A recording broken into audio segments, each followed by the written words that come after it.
गया, इतना दुखी नहीं है आप। अब हर महीना तो मिलता नहीं है कार्य भाग के पर, ऊपर से मेरा माँ का तबियत खराब है। अगले महीने जब लेके गई थी तो मैं तो अगल बगल से उधार लेके गई थी। अब बताइए 16,500 में क्या होता है ना। और ऊपर से मेरे बड़े मम्मी पैरालाइज है, हर महीना उनको भी दिखाना होता है। ऊपर से मेरे गाड़ी का लोन, घर का लोन। अब हर महीने में क्या से बताऊँ, मेरे को ना कुछ समझ में ही नहीं आ रहा है कि मैं कैसे बताऊँ। मैं मम्मी को बोलती हूँ कि मम्मी अभी मेरे यहाँ 8-9 महीना से नहीं आया है वेतन तो आया है, मतलब कार्य आधारित वेतन नहीं आया है, तो जब भी आएगा पट जाएगा इसका। मेरे को समझ में ही नहीं आता है कि मैं माँ को खाना देती हूँ कि मैं अपने को, मेरे को कुछ समझ में ही नहीं आ रहा है कि मैं कैसे करूँ। होता है मैम, हम लोग सबको, जितने भी सीएचओ साथी है ना, हम लोग सभी परेशान हैं। जैसा हाल आज का है ना, वैसा ही हम सभी का हाल है।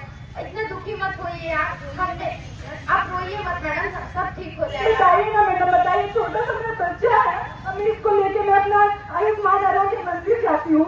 1 साल के बच्चे को खिलाना, अपना तो वहाँ का काम करना, दिन भर तो हम लोग को पीढ़ी देखने में पूरा टाइम बीत जाता है, प्लस जो ऑनलाइन इंट्री रहता है। अब घर में जाके बच्चे को खिलाओ, पूरा सास ससुर उसकी देखभाल करो, उसके बाद मतलब जो पर्सनल टाइम थोड़ा सा भी मिलता है उसको हम लोग बैठ के ऑनलाइन करते हैं। बताइए हम लोग कैसे करें, कैसे क्या करें, मेरे को कुछ समझ में ही नहीं आ रहा है। मैं समझ रही हूँ मैडम, जो आपका दुख है ना, जो तकलीफ में हो आप, जो फाइनेंशियल कंडीशन से सफर कर रहे हैं, वो हम समझ रहे हैं। जितने भी सीएचओ साथी है ना, सबके साथ यही हो रहा है। हम सभी, हमारे मम्मी पापा, हमारे पेरेंट्स हमसे उम्मीदें लगा के बैठे हुए हैं कि हमारी बेटी जॉब करती है, ये हमारे घर का खर्चा देगी, ये हमारा ख्याल रखेगी, सारी जरूरतों को पूरी करेगी। या हम यहाँ खुद की अपनी जरूरतें पूरी नहीं कर पा रहे हैं। हमारी सारी समस्याएं सिर्फ एक केंद्र बिंदु पर आकर रुक गई है कि हमारा कार्य आधारित वेतन नहीं मिल रहा है। मैडम पता है, ये 1 महीने, 2 महीने, 3 महीने का होता, शायद ये इतना हमारे लिए परेशानी का कारण नहीं होता।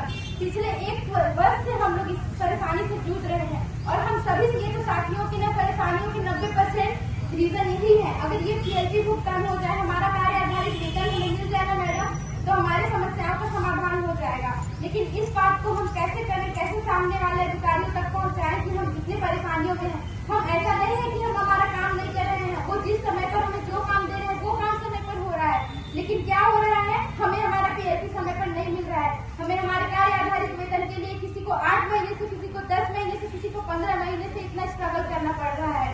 हम समझ रहे हैं मैडम आपकी क्या दशा है।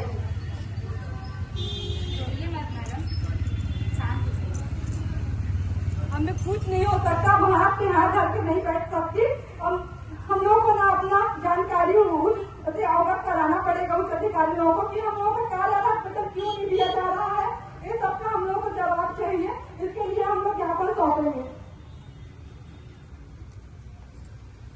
जब सीएचओ द्वारा अपनी मांगों को लेकर जिला में उच्च अधिकारियों के समक्ष रखा गया, तब उनका जवाब।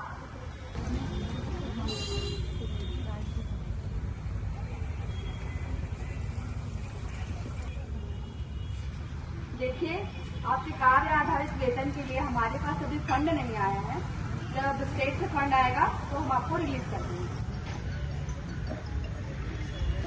जब सीएचओ द्वारा अपनी मांगों को लेकर के एनएचएम में उच्च अधिकारियों के समक्ष रखा गया, तब उनका जवाब।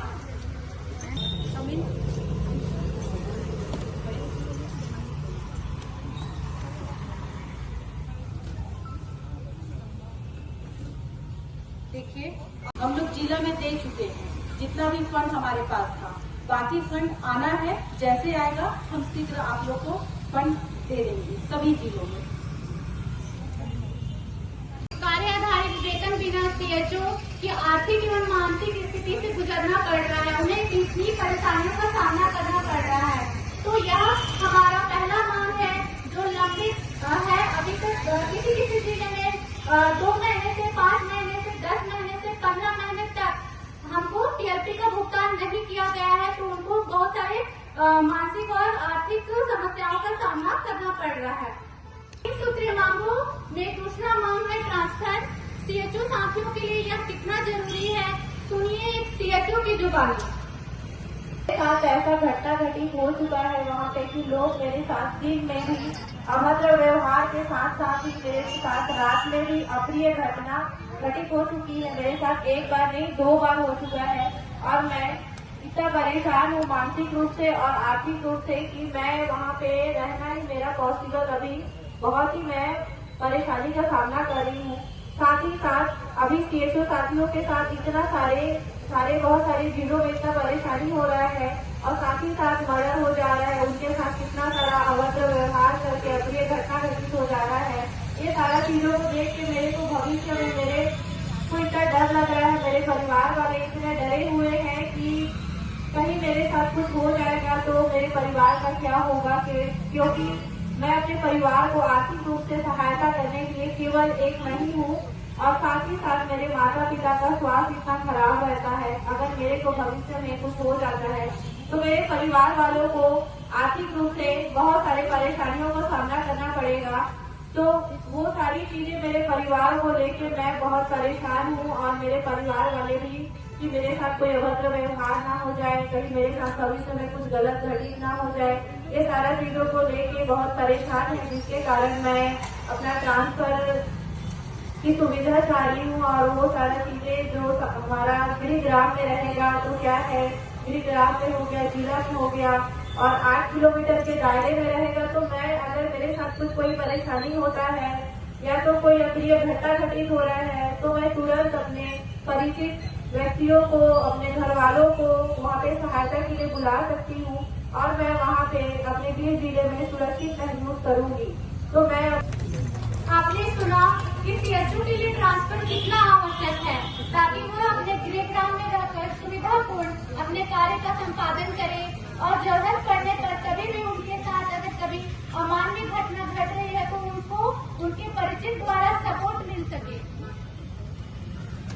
14 अक्टूबर 2023 को छत्तीसगढ़ CHO संघ द्वारा ऑनलाइन स्ट्राइक किया गया था अपनी कार्य आधारित वेतन, लंबित वेतन की मांग हेतु और इसका ज्ञापन उच्च अधिकारी को सौंपा गया था।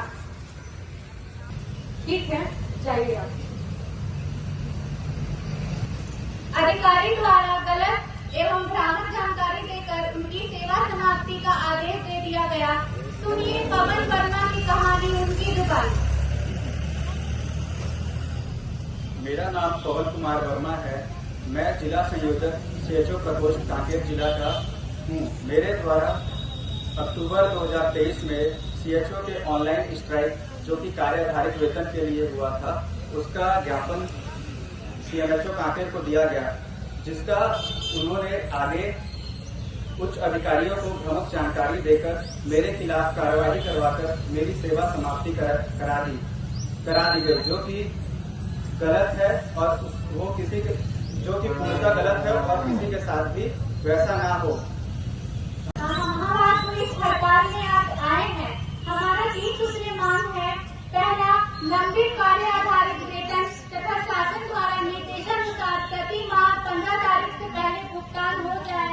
दूसरा, सामुदायिक स्वास्थ्य अधिकारियों को स्थानांतरण एवं मुख्यालय के 8 किलोमीटर के दायरे में रहकर उसका लाभ मिल सके।